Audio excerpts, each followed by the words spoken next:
Since I hadn't preached in a couple of weeks, I'm just going to take the extra time from Cody's last week. And I'm joking, but I'm sure you did a great job last week, Cody. Thank you for filling in for me. Kelly and I had a great time away. Looking at the trip meter this morning, put a little over 2,600 miles on our car in the last 2 weeks, so it's good to be out of the car. It's good to be here with you guys. We did have a great time seeing some friends and family, but it's great to be back with our faith family this morning. We got to spend some time in Tennessee with my mom. We got to spend some time in Ohio with her parents. And one of the things that we got to do while we were in Tennessee, one of the kids that was in our youth group in Tennessee when we were volunteers there, 20 years old, he got married the Saturday that we happened to be there. So we got to go to his wedding and surprise him. He didn't know we were going to be there. But it was his wedding that gave me the idea for this message too. So I didn't really know where I wanted to go with this morning until we were there. And the preacher that did the ceremony, he kept bringing up the idea of becoming one flesh. When you're in a marriage that you become one flesh, which I knew that, but he had a really interesting way to look at it. You know, a lot of times we hear that, becoming one flesh, and we immediately think of the physical side of that. But we don't realize that a lot of times we forget that it's more than just the physical. We're to become one flesh physically, mentally, emotionally, spiritually. In other words, in all aspects of our lives. In Genesis 2:24, it's recorded, says, "This is why man leaves his father and mother and bonds with his wife, and they become one flesh." And that's in every aspect of our lives. When we're married, we become one flesh with our spouse. Again, not only physically, but mentally, emotionally, and spiritually as well. In a godly marriage, we are called to become like one person in every aspect of our lives. Yes, we're still individuals. We still have our own wants and desires, but we should be and are called to be functioning as one unit as much as possible, helping and complementing each other in any way that we can. You know, we talked a few weeks ago in this idea that we're partners. We're equal yet different in our marriages. We have different roles. And when we come together as one flesh, we each complement each other and do our roles that way. Does that mean that we always agree with one another, that we never argue, or that we always are in agreement? No. We're human. We're never going to agree on everything every time. We're going to have our differences of opinion. We're going to fight. We're going to argue. We're going to be mad at each other. That's in any relationship, but especially a marriage relationship. But if we are truly one flesh in all aspects, then even when we do disagree, we handle those disagreements correctly. We should not be openly talking about our spouse negatively in public. Let me share an example. When I was out of paid ministry for a while, I was working at a call center, and I was on a team of people. We all sat together, and there was this one girl that was a few years younger than me. She was married, had a kid, was a professed Christian. But all day long, in between calls, she would complain to other people of our team about her husband, just constantly. Never had a good thing to say about him. And what happened was that she continued to be negative about their relationship and complain about everything that she didn't like that he was doing. Other people on the team started giving her advice. And that advice was not godly advice. That advice was, you need to get out of that marriage. You need to put your foot down. You need to do this. You need to do that. But it was negativity all day long. And I just kept thinking, this isn't the way that we should be treating our spouse. We should not be talking negatively. That doesn't mean that we always agree with our spouse, but that doesn't mean that we go out and tell everybody what is irking us. Constantly talking negatively about our spouse, it opens up to others, adding advice to leave them. Or the more you talk negatively about someone, you don't think very positively of them ever, do you? The more negative you are, the more and more negative things get. In fact, a couple of scriptures popped into my mind. Proverbs 18:21 reads, "Death and life are in the power of the tongue, and those who love it will eat its fruit." And then James, in James 3, verse 5, he says, "So too, though the tongue is a small part of the body, it boasts great things. Consider how a small fire sets ablaze a large forest." Our words, our tongue has power, has great power. Our tongues and how we use them in our marriages can lead to profound consequences. How we speak of our spouses, or how we even speak to, if we speak how or speak to our spouses, can bring life or death in our marriage. Solomon was the one that wrote the Proverbs passage. He was one of the wisest men to ever live, and he understood that when you speak, your words actually do something more than just rattle the vocal cords. They actually bring life or death. Have you ever praised someone for something they did, whether that be a child or an adult? When they hear those words, it's like you can see them instantly light up. You can see it lift them. You've spoken life to them mentally, emotionally, and even spiritually. But on the contrary, when you scold or condemn a person for something they've done, a lot of times you can just see that life drain out of them.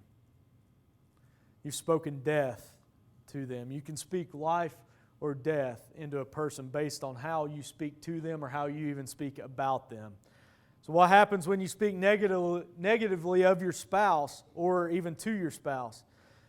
There's a few different things that happen. First, you destroy their character. Think about this. If they've done good for somebody, if they've won somebody to Christ, but you're always negatively speaking about them, and it gets back to that person that they've won, it can tarnish everything that they've done for that person. Secondly, if you constantly speak negatively, you paint them in a bad light. And those that you are speaking negatively to have a negative picture of that person in their mind. And if they ever meet them, they're never going to see any good thing about that person. They're going to see and automatically think poorly of them because that's all they've heard about the person.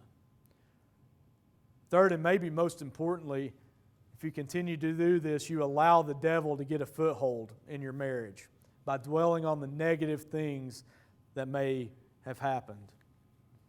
Philippians 4:8, Paul writes this. He says, "Finally, brothers and sisters, whatever is true, whatever is honorable, whatever is just, whatever is pure, whatever is lovely, whatever is commendable, if there is any moral excellence, and if there is anything praiseworthy, dwell on these things." By dwelling on negative things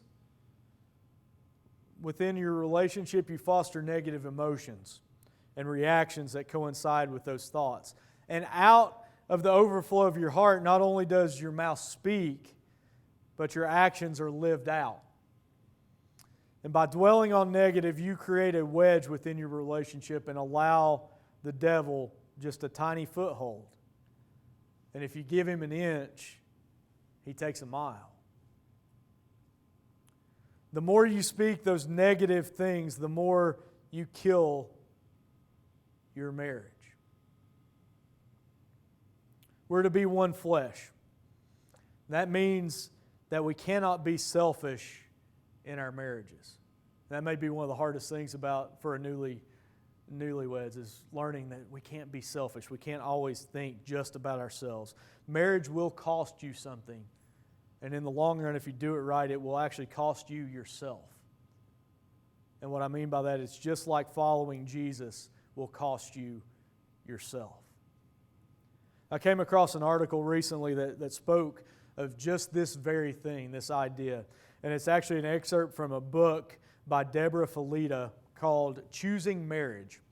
And she writes, "Marriage will cost you.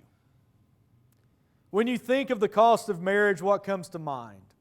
According to recent statistics, the average couple today spends, and get this, $26,444 on a wedding. That's a lot of money, isn't it? That's a lot of money, but it's nothing compared to the real cost of marriage. Because like it or not, marriage will cost you more. It will cost you something great. It will cost you a price much larger than the money you spend on a ring or a wedding or a honeymoon. It will cost you yourself. I heard a married man on TV say regarding whether or not he was going to stay in his own marriage, I shouldn't be with someone if I'm not happy. And it made my stomach turn. What an accurate reflection of the self-centered society that we live in. Everyone believing that their main goal in life is their own personal happiness. What a small and shallow way to live. If you're going to get married, if you're getting married with that as your main goal, to make yourself happy, you will be disappointed in a severe way. Marriage is not about your happiness. It's not even about you. It's about love, which is something we choose to give time and time again. It's about sacrifice, serving, giving, forgiving, and then doing it all over again. She continues, she says, no wonder we often choose divorce over commitment, because most of the time we're choosing personal happiness over real commitment, over real love.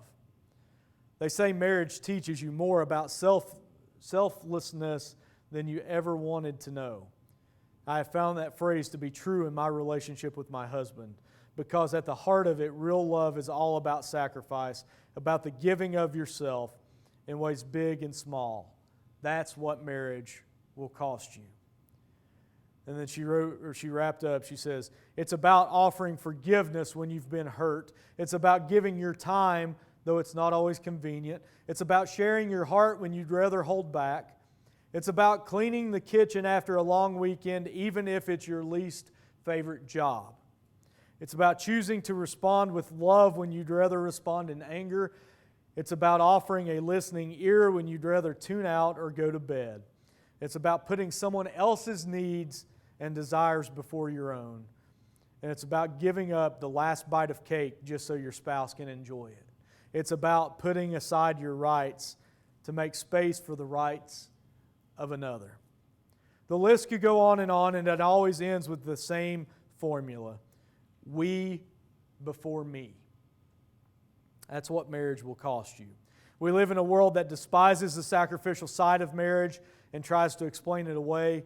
They teach us to strive for power, control, and the upper hand in a relationship. They tell us to do what feels right and not to tolerate anything less.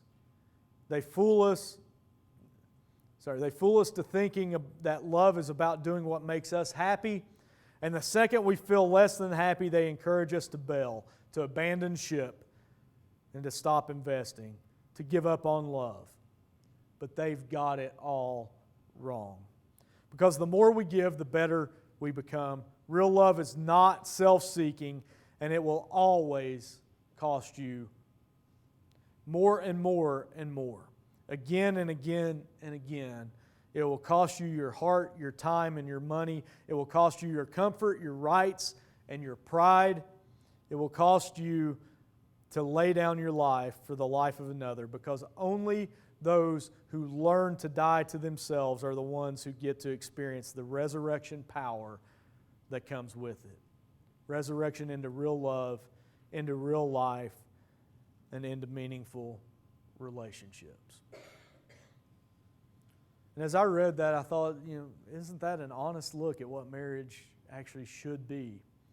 We have to stop being selfish in our marriages, because when we're selfish, we're living for me, not we.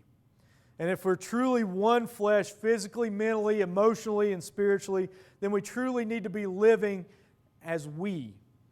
In fact, by not being selfish in our marriages, we're not only strengthening our marriages, we're showing that we truly love ourselves as well. It's because when we take care of the things that we love, if we take care of the things we love, if we're part of our marriages and we're taking care of our spouses in our marriage, then we're actually taking care of ourselves, aren't we? Ephesians 5:28, we looked at that, the whole thing, a few weeks ago. Ephesians 5:28 through 30, Paul writes these words about marriage. He says, "In the same way, husbands are to love their wives as their own bodies. He who loves his wife loves himself. For no one ever hates his own flesh, but provides and cares for it, just as Christ does for the church, since we are members of His body." So taking care of our marriages, taking care of our spouses, in a lot of ways we're taking care of ourselves when we do that. We're going to have issues in our marriages. There is nothing wrong with seeking help in our marriages. I'm not saying, when I say don't speak negatively about your spouse, I'm not saying you can't go to a counselor or you can't have somebody counsel you. But don't just constantly talk negatively about someone. There's nothing wrong with seeking help from others as a team. Don't do it behind their backs, in other words. Getting counseling is not, again, what we're talking about.